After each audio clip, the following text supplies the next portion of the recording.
Hi everybody, welcome to another video of vintage TV and radio stuff, and today we're going to be talking about something that was a big thing back in the 80s and 90s, and I think they're still making these products today. This is an under-the-counter GE AM/FM radio with an appliance outlet feature. You know, you can always have more outlets in your kitchen. There's so many gadgets now that you run out of plugs. Well, this little device had a auxiliary appliance outlet on the side of the radio. So let's say you're in the kitchen, you've got this under the counter somewhere, and you need to use your blender, something you don't use a lot. So instead of unplugging something else to plug in your blender, you can use this outlet that I'll show you in a little bit to make your smoothie or your margarita or what have you. This was made back in the 80s. These were popular back in the 80s. And I think some companies are still making these products because, let's face it, we are constantly battling for top space in kitchens. And even though nowadays we don't have a lot of radios in the house to begin with, this was popular back when there was kitchen radios and people were, listening to the radio while they were having breakfast or cooking their meals or what have you. So let's take a look at this. By the way, it's the model 7-42208, and I'll give you more details about the specs on this as we look around the item. But I'm going to zoom in a little bit and we'll take a look from left to right of all these amazing features. Let's take a look at this. First of all, we have a timer function. You can turn the timer on by doing this. I think I've set this ahead of time to go off in 1 minute, so we'll see if that actually works. The other one turns off the timer. There's a time set function, but to make that work you have to have time on the display select part of the panel in the front here. And right now we're just trying to see if this actually will... Oh, there you go. It goes off. I'll be darned. So that actually worked. Okay. Right now the display is on time, as you can see, but it also has auto on time and auto off time. I think that relates to the appliance outlet. So if you have the appliance outlet on auto, for example, you can set a time for it to go on and activate electricity and a time for it to deactivate electricity. That might come in handy for maybe like a crock pot type situation. If you're going to be, plugging a crock pot in, you can put food in the crock pot at 8 in the morning when you leave, set the timer to go off at 10 o'clock to turn on the power to the crock pot, turn the power on the crock pot off at 3 in the afternoon. You get home at 5, your dinner's ready to go. Something like that. So there's lots of various options you can do with this. The appliance outlet can also be ever on, so it's always going to be on, or just turn it off. Display select also allows you to pick the time that outlet will be activated and the time it will be deactivated.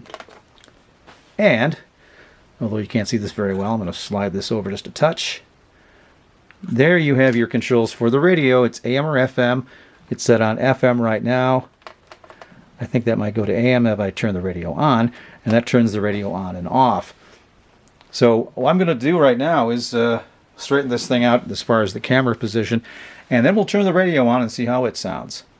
But before I turn it on, I want to show you the rest of this radio. Here we are on the right side. This has the tuning knob, the loudness control.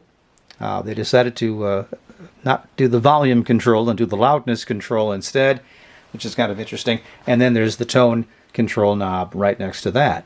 Here in the back, this is where you can put the excess power cord in case you are, your power outlet is right next to or right below the radio itself. You can always tuck that extra cord around these little cord tuckers right here.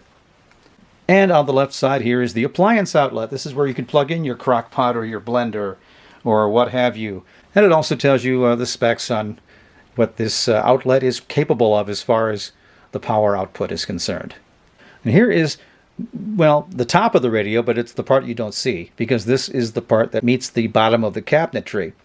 This is a little bracket that you can bring out and screw tight with some hex screws and that will allow you to have it go down a little bit farther than the base of the cabinetry in case there's a lip at the edge of the cabinets. That way you can see the whole radio. It won't be flush to the bottom of the cabinetry, if you know what I mean. It also gives you the model number in here and a few more stats. Plus, you can see it cost me a whole $2 at a rummage sale. Okay, let's go ahead and turn this radio on and see how it sounds. Between the last thing you saw and now, I've been trying to get this radio to sound pretty decent where it's sitting right now, but unfortunately, for whatever reason, it doesn't like being in this area. It doesn't like being this low to the ground or something like that. Maybe the cord has to be in a different place. Plus, this radio on-off button is a little tricky too. So, there we go. Order the original Chick-fil-A chicken sandwich. So I did find a station that comes in pretty good where it's sitting right now. A local FM station. So, the tone control you can tell there. Tinny, muddy. And we'll try to tune around a little more here. See if it likes where it's at right now. But you run into a lot of that hum now.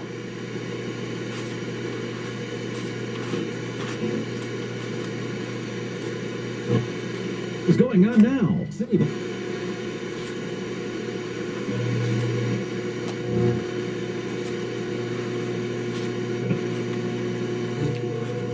Trust me, when I pick this radio up and bring it out of this area, it sounds a lot better. And it's not the lights either. I've tried turning all these lights off and it didn't really make much difference. It just doesn't like sitting in this general area here.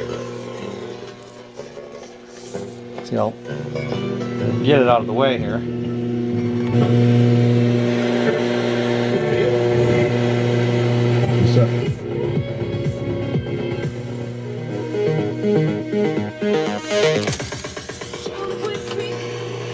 Okay. Well, in any event, it kind of works. And the AM band, of course, will have hardly anything here. If you've watched my videos before, you know that you don't have a lot to choose from in the AM band in this area, and odds of it coming in pretty good around here are quite slim. Plus, it's hard to tell where you're at without that tuning control line showing you where you're at.